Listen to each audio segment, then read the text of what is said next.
Oi, gente, graça e paz de Cristo, bem-vindos ao canal Cristo em Evidência, eu sou a Mirlis e o tema do nosso vídeo de hoje é mais uma resenha de um livro que eu li e que eu gostaria muito de compartilhar com vocês, que é o livro Doce e Amarga Providência, do pastor e escritor norte-americano John Piper. E esse livro, ele fala especificamente sobre um livro da Bíblia, que é o livro de Ruth, certo? E pra quem não sabe, gente, a história de Ruth é uma das histórias mais belas e mais bonitas que você vai ler e vai conferir na Bíblia Sagrada, certo? O livro de Ruth, ele se passa numa época muito conturbada, que é a época dos juízes. Era uma época em que Israel estava passando por uma decadência espiritual e moral muito grande. E Deus levantou alguns juízes para poder guiar o povo de forma militar, de forma econômica, de forma política e de forma espiritual também. E sempre que o povo passava por dificuldades, por guerras, por lutas, esses juízes eram levantados por Deus para guiar o povo, para lutar juntamente com o povo e para mostrar ao povo o caminho correto, o caminho que Deus queria que o povo de Israel trilhasse, certo? E aí é interessante que Noemi sai da terra de Belém junto com o seu marido Elimeleque e seus dois filhos Malom e Quilion. E eles vão em direção à terra de Moabe. E acontece que eles passam um certo tempo lá e os filhos de Noemi se casam com duas mulheres moabitas, a Orfa e a Ruth. E acontece que o marido de Noemi acaba falecendo e os dois filhos dela acabam falecendo. Enfim, uma série de tragédias começam a acontecer na vida de Noemi e ela se sente muito tocada, muito impactada. E ela se sente muito amargurada, ela fica muito amargurada, muito contrita, fica muito pensativa e ela pede para que as suas duas noras, né, Orfa e Ruth, voltem para a casa de seus pais, para os deuses que elas haviam conhecido.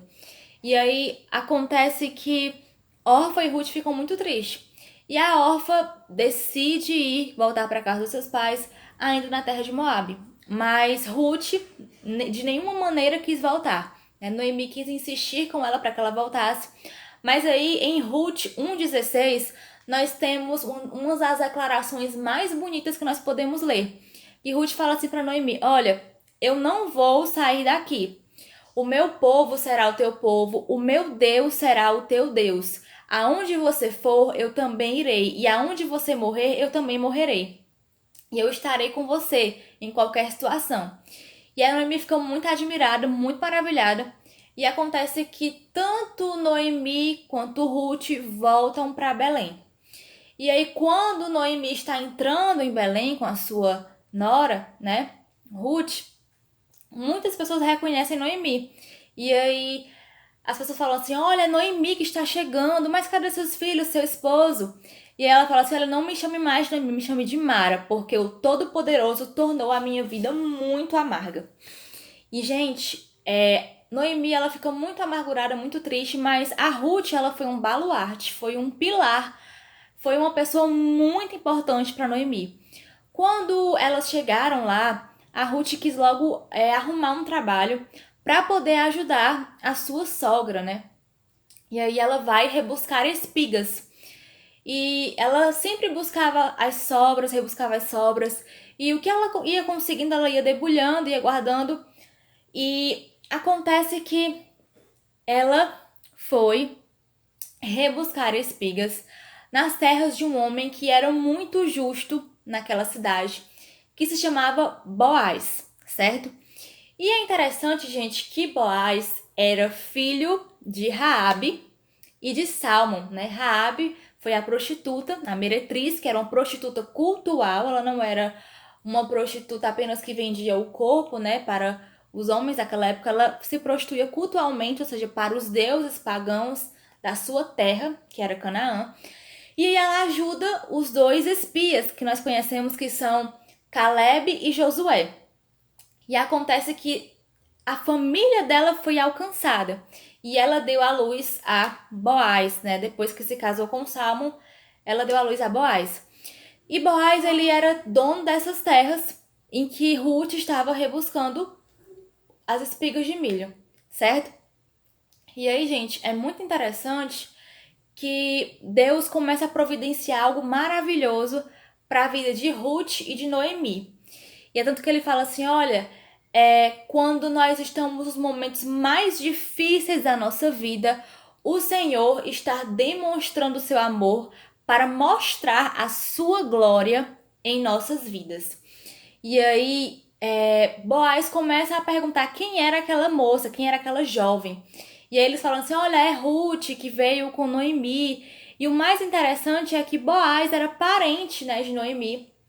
E naquela época, geralmente havia o costume de, para manter o nome da família, um parente mais próximo se casasse com a viúva. E aí Boaz começa a se interessar por Ruth. E Ruth também, né, começa a ter um certo interesse por Boaz. E aí Deus trabalha de forma extraordinária na vida deles.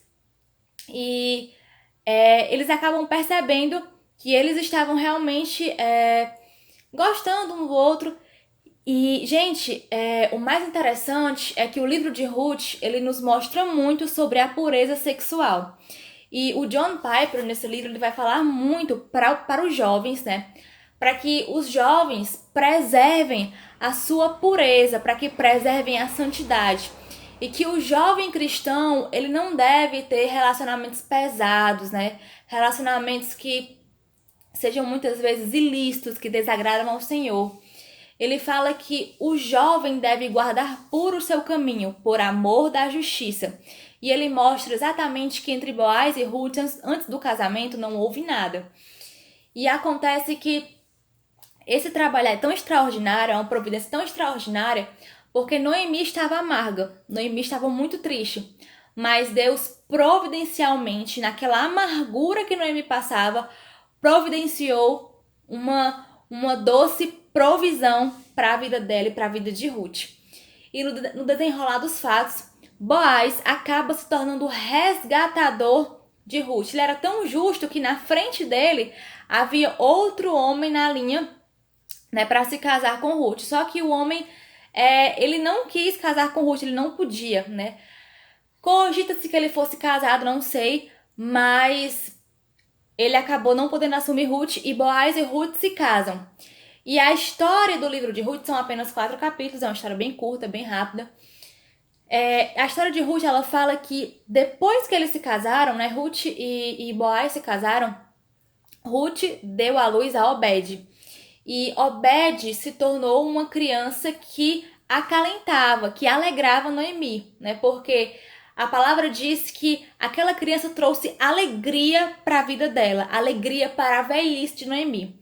Mas o mais bonito nessa história, gente, é que Obed era o pai de Jessé. Aquela criança que Ruth deu à luz seria o pai de Jessé.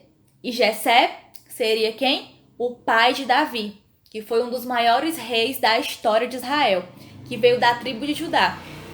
E Davi, né, foi o rei que deu origem também a Jesus, que seria o rei dos reis, que é o rei dos reis.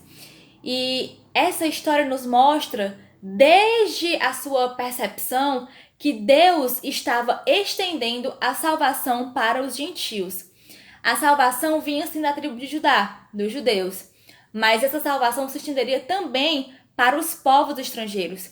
E nesse livro, o Piper fala que Deus, ele ama a humanidade e que ele se revela para as pessoas de diversas etnias, de diversas culturas, de forma maravilhosa e extraordinária. E tem uma frase nesse livro que me impactou bastante, que ele fala que a bênção na vida do cristão nunca vem em linha reta, mas nós passamos por curvas, por desníveis, por dificuldades, por muitos problemas e situações difíceis. Mas apesar disso, o Senhor faz que os seus filhos vejam a sua glória.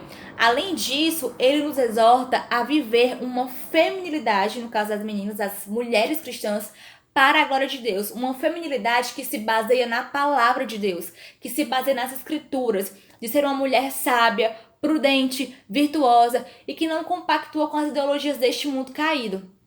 E também no caso dos homens, ele fala sobre viver uma verdadeira masculinidade, uma masculinidade que glorifica a Deus, uma masculinidade que busca a pureza, que busca a santificação, né? Isso também vale para as mulheres.